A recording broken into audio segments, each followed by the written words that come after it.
आपके अपने YouTube channel ओम classes में आप सभी का स्वागत है। यदि आप इस वीडियो को पहली बार देख रहे हैं तो इस चैनल को आप सब्सक्राइब करें, लाइक करें और शेयर करें, जिससे इस चैनल पर आने वाले किसी भी वीडियो की जानकारी आपको मिल सके और आगे आपको जानकारी प्राप्त हो सके विज्ञान के विषय में। आगे देखेंगे, आज का नया टॉपिक है परिसंचरण तंत्र। देखेंगे परिसंचरण तंत्र।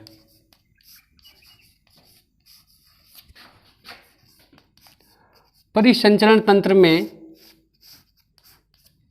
मानव के परिसंचरण तंत्र में हम देखते हैं कि किस प्रकार से रक्त को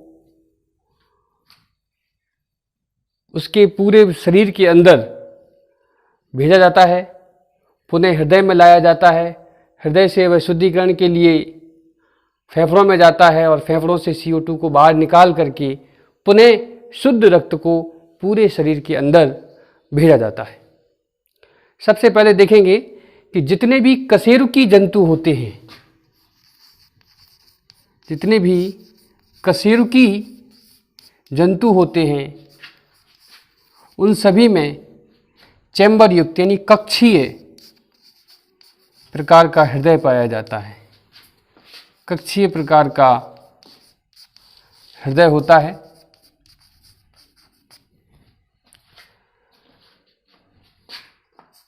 जलीय जंतु जैसे मछली, जलीय जंतु मछलियों में द्विकोष्ठकीय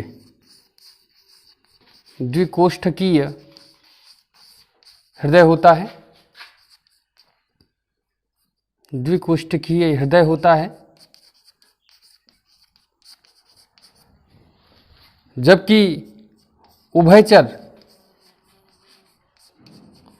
आप सभी को पता होगा कि ऐसे जंतु जो कि जल और स्थल दोनों में रह सकें, उन्हें उभयचर जंतु कहा जाता है। उभयचर जंतु त्रिकोष्ठकीय होते हैं।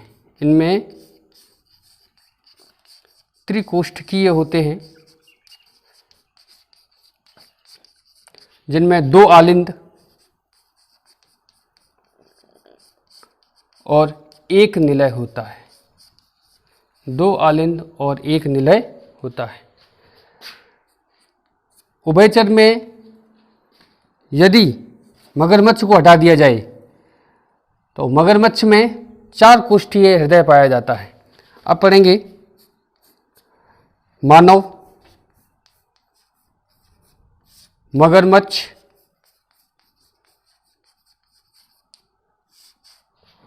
और पक्षी। इन सभी जंतुओं में हृदय चतुष्कोष्ठकीय होता है।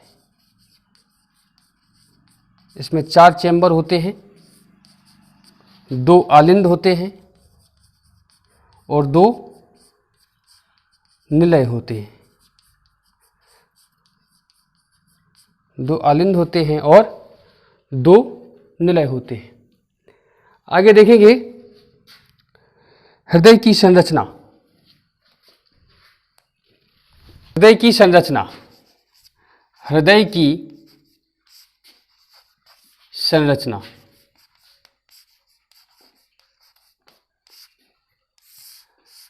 हम यहाँ मानव परिसंचरण तंत्र की बात कर रहे हैं। मानव का जो हृदय है, मानव का हृदय चतुष्कोष्ठकीय होता है। चतुष्कोष्ठकीय होता है।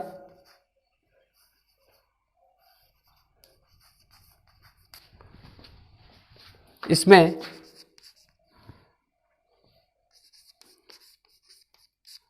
दो आलिंद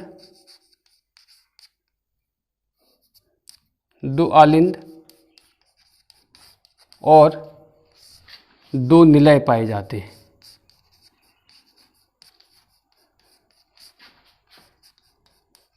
ऊपर वाले जो कोष्ठ होते हैं उनको आलिंद कहा जाता है, इंग्लिश में एट्रियम कहते हैं, और नीचे के 2 चैम्बर को निलय कहा जाता है, जिसे चित्र के द्वारा समझाएंगे।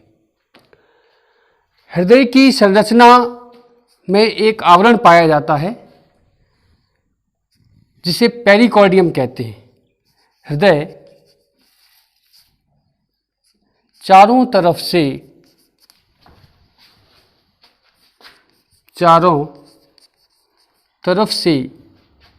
एक आवरण द्वारा ढका रहता है, जिसे पेरिकार्डियम कहते हैं।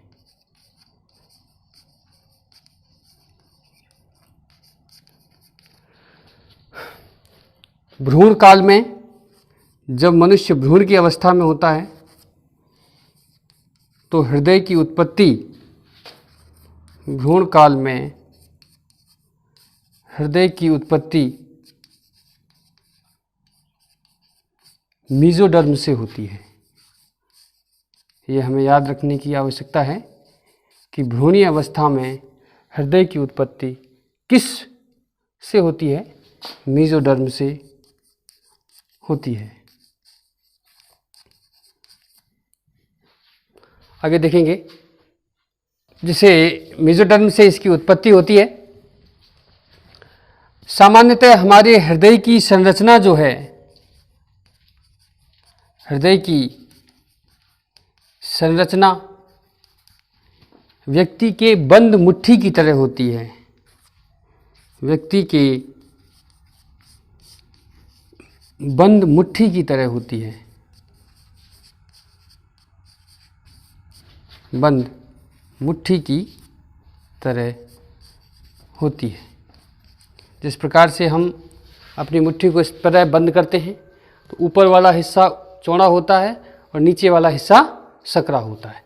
इसी प्रकार से हमारा हृदय भी जो है एक बंद मुट्ठी की आकृति की तरह होता है। इसके चारों तरफ जो पेरिकार्डियम आवरण पाया जाता है उसमें एक द्रव भरा रहता है। पेरिकार्डियम आवरण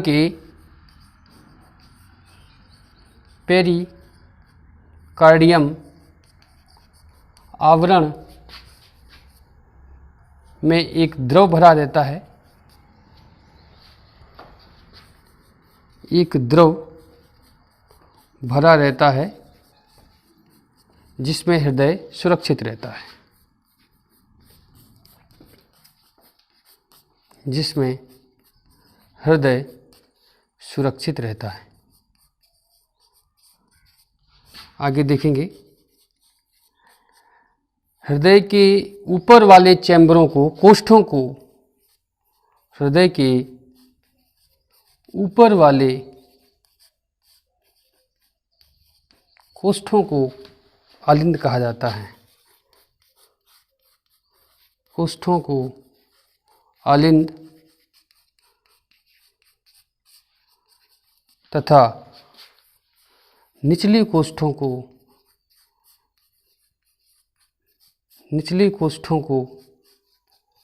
निलय कहा जाता है।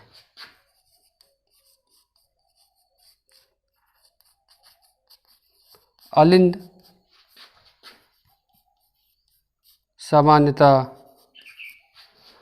जो होते हैं सामान्यतः आकृति में छोटे होते हैं, जबकि निलय जो होते हैं वो आकार में आलिंद की अपेक्षा थोड़े बड़े होते हैं। आलिंद का जो आवरण होता है वो निलय के आवरण की अपेक्षा पतला होता है, जबकि निलय का जो आवरण है, निलय की जो पेशियां होती हैं वो आलिंद के आवरण की अपेक्षा अधिक मोटी होती हैं। इनके सभी जितने भी ये चैम्बर हैं, जितने भी ये कोष्ठ हैं, इन सभी कोष्ठों के बीच में एक पट पाया जाता है। ये पट जो है अशुद्ध और डीऑक्सीजनेटेड रक्त को शुद्ध रक्त से मिलने के लिए रोकता है। अब चित्र के माध्यम से आपको समझाएंगे कि हृदय की संरचना कैसे होती है और हृदय किस प्रकार से कार्य करता है। हृदय जो है बिल्कुल सीधा नहीं होता। हृदय अपनी स्थिति से बाईं दिशा में, बाएं हाथ की तरफ थोड़ा सा मुड़ा हुआ होता है। देखेंगे हृदय की संरचना किस प्रकार से होती है। यह बिल्कुल सीधा नहीं होता और यह थोड़ा सा बाईं दिशा में या बाएं हाथ की तरफ थोड़ा सा झुका हुआ रहता है। ये हमारा हृदय है, ये बिल्कुल नुकीला नहीं होता, यहाँ से थोड़ा सा इस प्रकार से होता है। इसमें ये पट्ट पाए जाते हैं जो कि आलिंद निलय और आलिंद निलय के बीच में ये होते हैं। नीचे वाले चैम्बर बड़े होते हैं और ऊपर वाले चैम्बर छोटे होते हैं।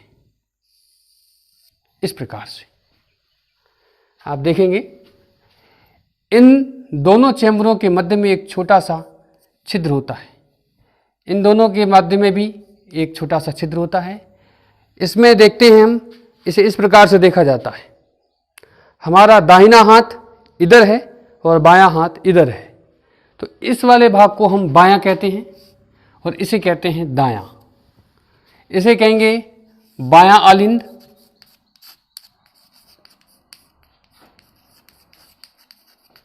इसे कहेंगे दायां आलिंद।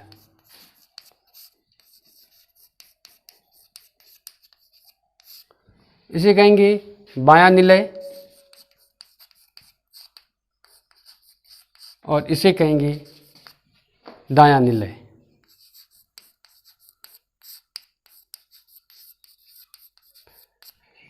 अब देखेंगे किस प्रकार से इसकी संरचना होती है। दाएं आलिंद और निलय के बीच में एक त्रिवलनी कपाट पाया जाता है। ट्राइकैप्सिड भी कहते हैं इसको, त्रिवलनी। इस कपाट को हम कहते हैं, यहाँ पर जो एक ढक्कन नुमा संरचना होती है इसको कहते हैं त्रिवलनी कपाट। ये कपाट को इंग्लिश में कैप्सिड भी कहा जाता है। ये कपाट का काम क्या होता है कि ये ऊपर वाले रक्त को नीचे तो आने देते हैं, किंतु नीचे वाले रक्त को पुनः ऊपर जाने नहीं देते।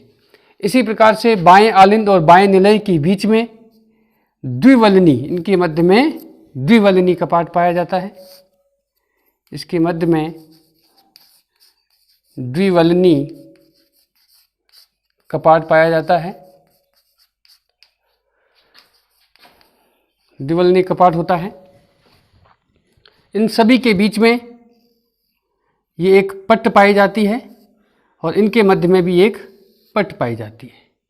इस पट्ट के बीच में यहाँ पर जो ये हमको ये पट्ट दिखाई दे रहा है, इस पट्ट में पुरकंजे के तंतु पाए जाते हैं। इस स्थान पर पुरकिंजे के तंतु पाए जाते हैं, जिनमें हिस नामक बंडल भी होता है। हिस नामक बंडल भी पाया जाता है जो कि तंतुओं का बना होता है। आगे देखेंगे, ये जो पट्ट है ये अलिंद और निलय के बीच में है, इसलिए इसका नाम अंतरा अलिंद निलय पट्ट, अलिंद निलय पट्ट कहा जाता है। इसी प्रकार से इसका नाम भी यही रखा जाएगा। और इन दोनों के मध्य में अंतरा अलिंद पट्ट, इसको हम कहते हैं अंतरा अलिंद पट्ट कहते हैं। यह अपेक्षाकृत पतली झिल्ली के द्वारा अलग रहता है। इसका आवरण थोड़ा मोटा होता है। ये देखेंगे इस प्रकार से यह मजबूत होता है। इसको द्विवलनी कपाट को मिट्रल भी कहते हैं।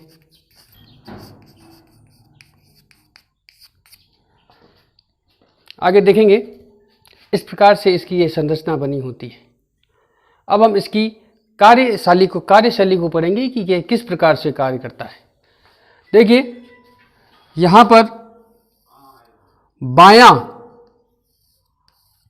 बायां अलिंद जो है, बायां निलय, बाएं निलय से क्या होता है कि जब इसमें संकुचन होता है, ऊपर वाले अलिंद में जब संकुचन होता है तो रक्त जो है, शुद्ध रक्त नीचे वाले निलय में आता है और नीचे वाले निलय से होकर के यह जो एक नई धमनी निकलती है, इस धमनी को कहते हैं महाधमनी।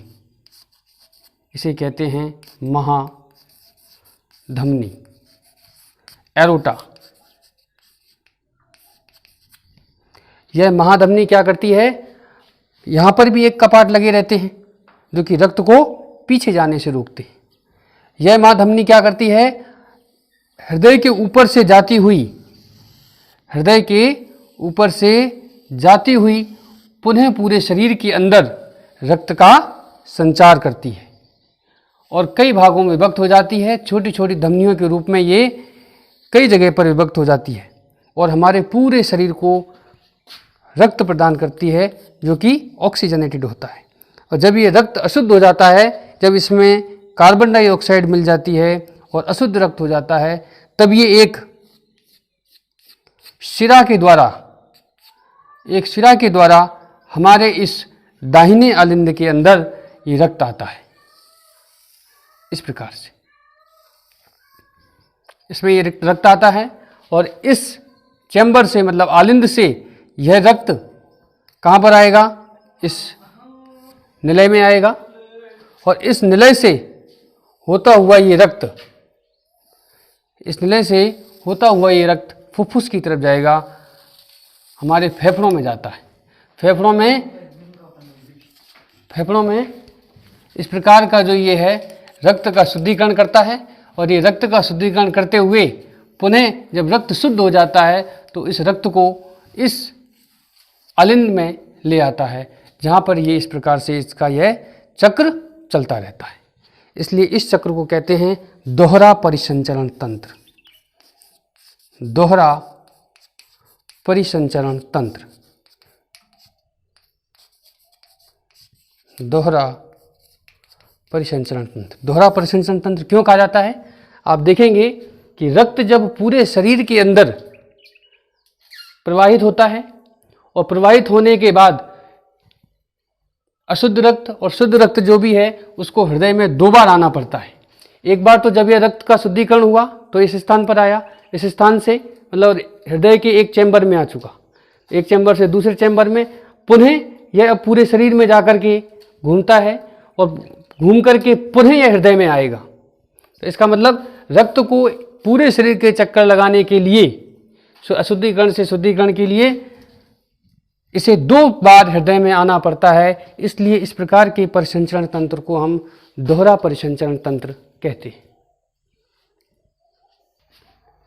अब देखेंगे रक्तदाब। आपने सुना होगा ब्लड प्रेशर, अक्सर लोगों को ये बीमारियां हो जाती हैं, उच्च रक्तचाप और निम्न रक्तचाप। हृदय के अंदर जब अलिंद के द्वारा प्रकुंचन होता है, उसके अंदर दबाव होता है, तो रक्त जो है ऊपर वाले भाग से, चैम्बर से नीचे वाले चैम्बर में उतरता है। तो जब नीचे वाले रक्त चैम्बर में उतरता है और नीचे वाले चैम्बर से जब रक्त जो है महाधमनी के अंदर जाता है तो ये वाला कपाट बंद हो जाता है। इसे कहते हैं अनुशिथिलन। अनुशिथिलन।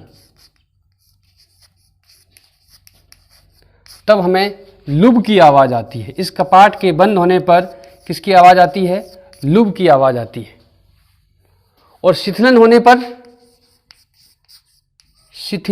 पर डुब की आवाज़ आती है।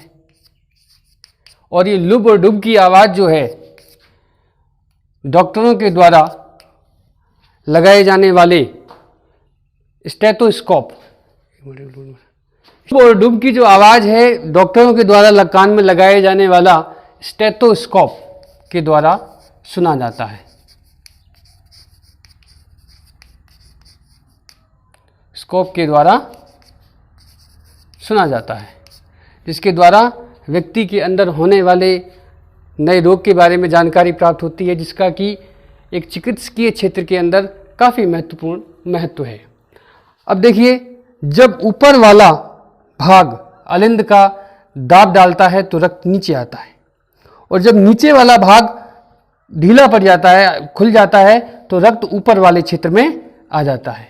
तो इस प्रकार से रक्त दाब जो है, रक्त के द्वारा वाहिनियों पर, अलिंद और निलय पर डाला गया दाब, इनकी एरोटा पर, धमनियों पर डाला गया दाब रक्त दाब कहलाता है। अनुशीतलन जो दाब है वो लगभग 120 mm के बराबर होता है, और ये वाला जो दाब होता है ये 80 mm के बराबर होता है। आज के लिए बस इतना ही। आपको अगर वीडियो अच्छा लगे तो इसको आप सब्सक्राइब ज़रूर करें, चैनल को सब्सक्राइब ज़रूर करें। धन्यवाद।